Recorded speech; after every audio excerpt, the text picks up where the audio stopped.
Hello once again to my fellow slot car fans of all scales. This is Mark Natividad over at West Coast Slot Cars in Los Angeles, California, coming to you with another great video. Greetings, everyone. How's it going? Happy summer 2024.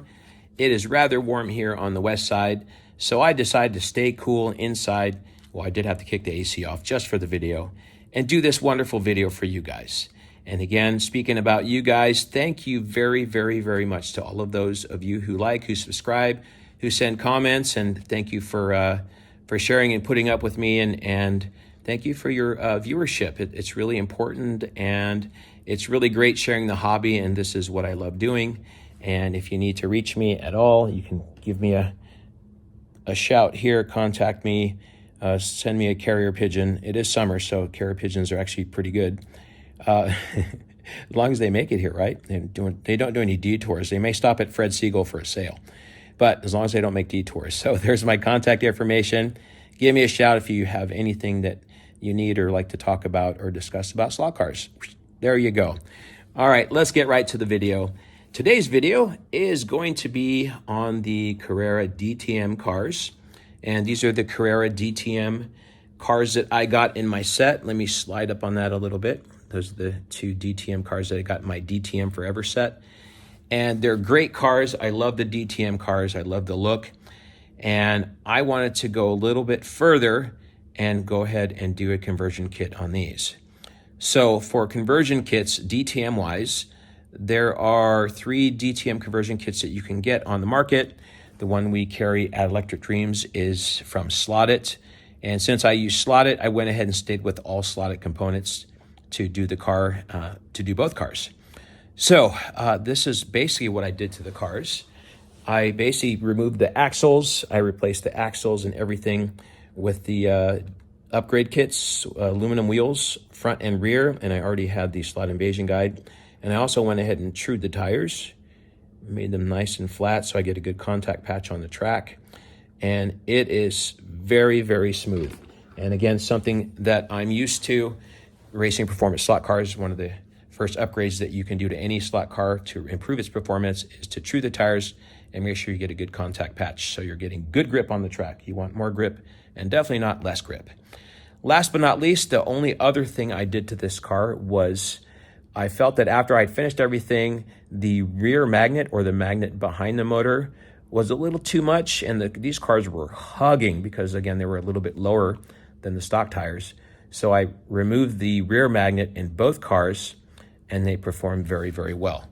So let's take the car around the track. Let me pull one of these off. Let's take the car around the track and show you what it's doing here. Let me pull out a little bit from the shot and zoom back here.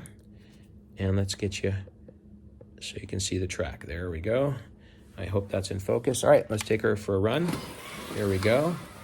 Very smooth, and that's what I expect from true tires and aluminum wheels. So that was one definite thing that I noticed right away. Car handles really well. I did a couple of tire changes. I'll go over those, and I'll go over the parts that I used and what you need to get if you wanted to do the slotted DTM conversion. And yeah, the Audi is my favorite car. I'm a little bit more Audi guy than a BMW. I did actually have an Audi. I had a little A3. It was a great car until I had to get an SUV, but that's another story. Right? But I can relive my Audi days, run this RS5 here, and it runs very well, as you can see. Let's do a few lane changes. But again, very smooth, very happy with this car. It is, again, something more that I'm used to racing. There we go. All right, let's zoom back in on the car. So there's the car. And again, it performs very well, very nice, very smooth. And let's go over some of the parts now that I used to do this project. So I know I just saw recently over at MP Slot Cars. What's up, Maximo? Mark says hello from West Coast. Maximo did also a DTM conversion kit, and I believe he used a slot invasion on his project. And again, I used Slot-It on mine. So 2 different kits, but same conversion. So go over to MP Slot Cars, check it out, give him a like, give him some thumbs up, and subscribe to his channel.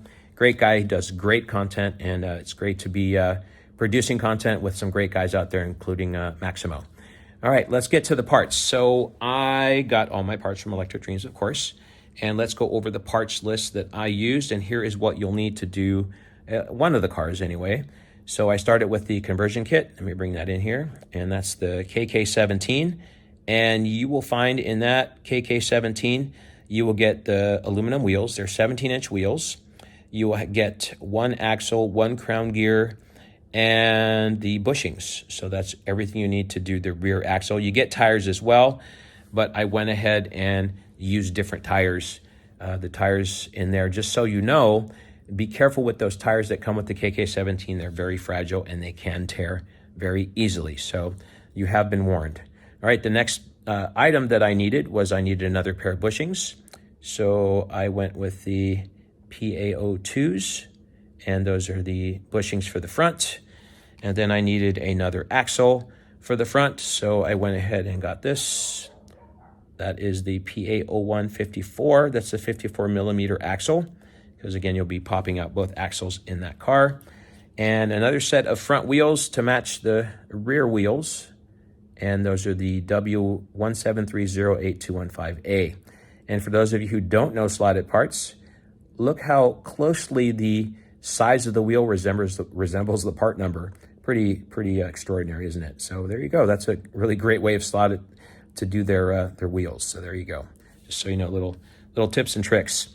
All right, next I went with the inserts. So I used two different inserts. On the Audi, I used the PA79s, I believe, and those are the Oz type. And again, make sure the inserts that you get are for the exact size wheel that you're using. That's for the 17-inch wheel. So that's the Oz type. And here's kind of what they look like up close. See, okay, there's the Oz type. Looks really nice on that aluminum rim.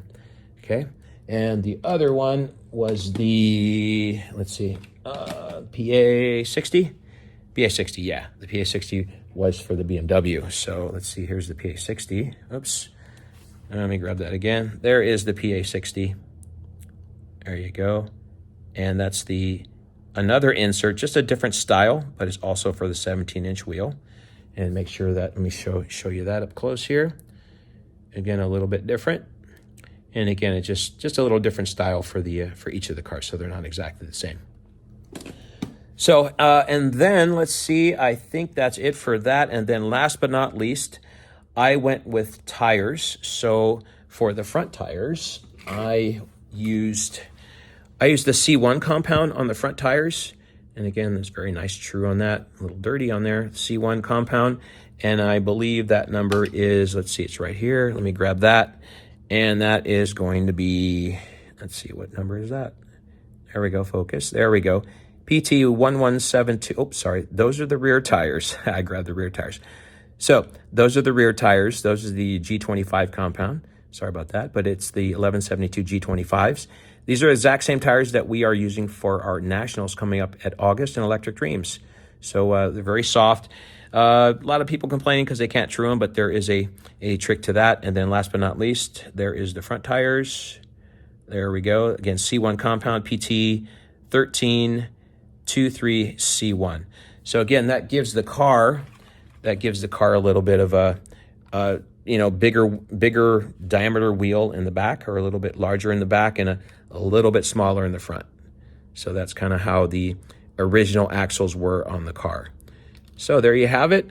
There is the conversion project, and it was really fun doing that, kind of playing with the parts, seeing how well I can do this and how well I can get the cars to run. And I am very happy with the performance of the cars with the upgrade kits. Not that the other stuff was bad, but when you get an aluminum wheel and a true tire, it is so smooth night and day. So there you have it, just so you know. Okay, that's it. I will do a video later on comparing the two cars. I was running the two cars and seeing how they compare, and I weighed them, and chassis length, and some interesting discoveries in the car. But between these two cars, just so you know, spoiler alert, the Audi is actually a better performing car. And again, I've taken the rear magnets out of both of these cars, and exactly the same wheels and tires, the same diameters, everything's the same. The kit, conversion, all that's the same, and yet the Audi, in my honest opinion, is the better of the performing car. Just the way it handles and we'll go over that in the next video. So stay tuned for some more content. And again, that is it for today. Thank you for hanging in there. Thank you to Carrera. Thank you to Electric Dreams. And thank you again, everybody, for tuning in and watching. And I appreciate it. And I love doing this. And it's my passion. And remember, if you love it, it's not a job. So there you go. A wise man said that somewhere in some time. Anyways, I'm just passing information along, really. So that's it for now. I'm going to go ahead and sign out. This is Mark Natividad over at West Coast Slot Cars in Los Angeles, California, doing one more lap, and he's signing out. Happy racing. Goodbye for now, and God bless.